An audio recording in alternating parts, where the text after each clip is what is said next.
Hello guys, मेरा नाम है उज्जवल और आज हम लोग करेंगे फिजिक्स के काइनेटिक थ्योरी ऑफ गैसेस का ये वाला क्वेश्चन। ठीक है,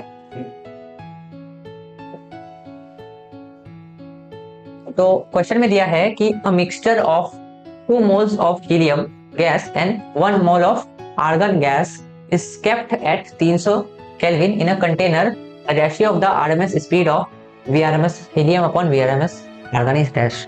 यानी कि यहाँ पे वीआरएमएस का रेशियो पूछ रहा है और यहाँ पे दिया हुआ है 2 moles of helium gas and 1 mole of argon gas. ठीक है, एट 300 केल्विन यानी कि टेम्परेचर दोनों का सेम है।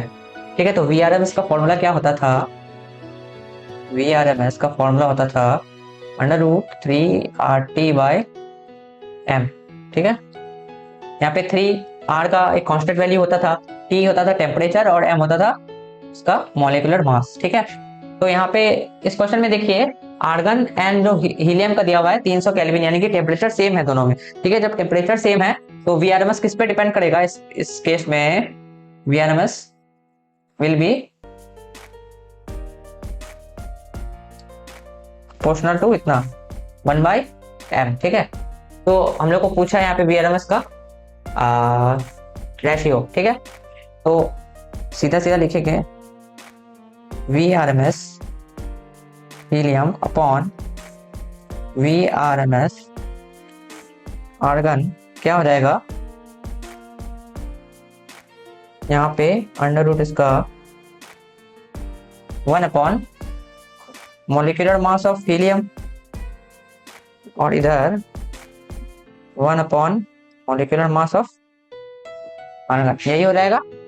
ठीक है, क्योंकि ये 1 बाई मॉलिक्यूलर मास पे डिपेंड करेगा। ठीक है, तो यहाँ पे हम लोग इसको ऐसे लिख सकते हैं, इसको अगर ऊपर लेके गया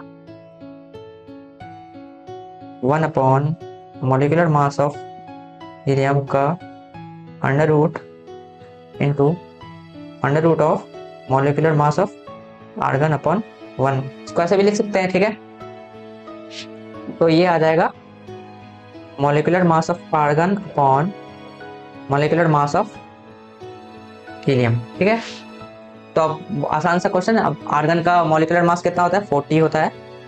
ठीक है, ये याद रखना होगा आपको। On molecular mass of helium ये होता है 4। ठीक है, तो ये हमारा मान निकल के आ गया अंडर रूट 10 3.16। अंडर रूट 10 का मान होता है 3.16। ठीक है, तो ये हमारा आंसर आ जाएगा। ठीक है, तो इस तरह का क्वेश्चन आप इस तरह से कर सकते हैं। ठीक है, तो इसे लाइक करें, शेयर करें और सब्सक्राइब करें चैनल को।